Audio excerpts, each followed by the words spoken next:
Morning. Got a quick one today. If you've been around Bad Boy for any amount of time, you know one of the weak points on the older machines is the pad that's on the back of it. These seams right here will start to stretch and they'll break, and your knees start to wear through on both sides. And it's got this, like, the hard side of Velcro on the inside of it, so when your knees are right here rubbing up and down, it tends to tear up your jeans. Now when these holes were smaller, I was able to take another side of Velcro and I just stuck it to that hard side. That way it gave a slick surface and didn't tear up my jeans. But now they've ripped beyond that. They're starting to tear up my jeans again. So we're gonna swap out that pad. Now this machine is, I think it's a 2021. They did redesign the Bad Boy Revolts, and the newer ones, I think they were 24, 25 year models. They do have a different style of pad on them, to where now these side sections are a different piece from the center. So it's not just this one long piece of cover that has these seams in it. The new style of pads will not fit on the older machines. So if you have an older machine like I do, you do have to replace it with this same style pad. The new ones, I think they look better. I think they probably function better. But you can't take the new pad and put it on an old machine. But here's what you're gonna need. All you're gonna need, you can use an electric impact, but just be gentle with it. All you're gonna need is a 1/2 inch socket or a 1/2 inch wrench, something for 1/2 inch, and then you're gonna need your new pad. This one, when I bought the machine a few years ago, this one was thrown in with it. At the time, this pad wasn't all that in all that rough a shape, so I just kept it, but it's worn out now, and I'm ready to swap it out. That's about all you're gonna need, is just a 1/2 inch wrench or socket.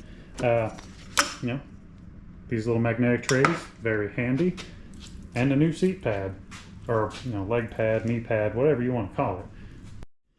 So it's a very simple fix.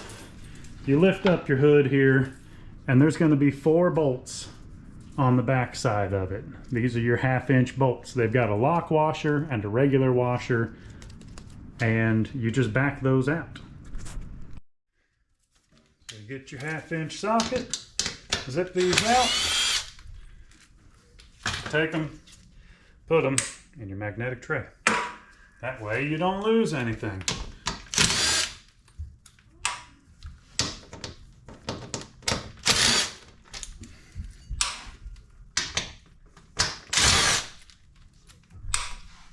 Simple as that.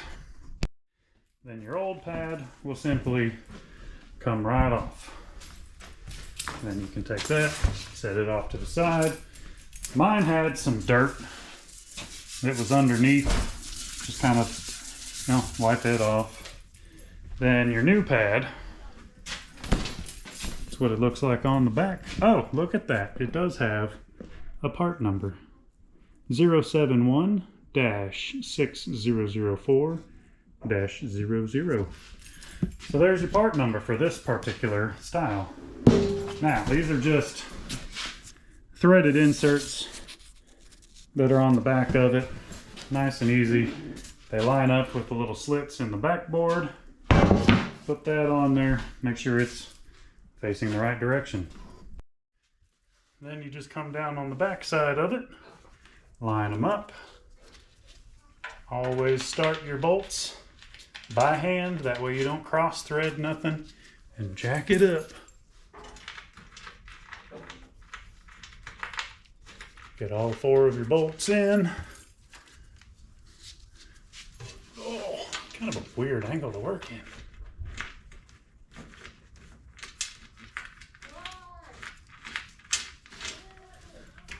Now when you zip these back in, if you're using an impact or if you're doing it by hand, you're gonna find that these bolts are not in there very tight. So don't crank down on them. You don't want to be ripping the inserts out of them. So just a very slight ooga-dooga. maybe 2 at most. 2 Ugga Duggas. Well, that might have been 3. Not real tight. Then they're all good to go. And all you want to do, or the way you want to put them in, washer on top, lock washer on bottom, then your bolt. And just like that, you are back in business with a brand new pad. Like I said, quick and easy, doesn't take a whole lot of skill. It's 4 bolts, the old one comes off, you stick the new one on, you're back in business. So, I hope that helped you. I'm gonna get back to work. Y'all be good.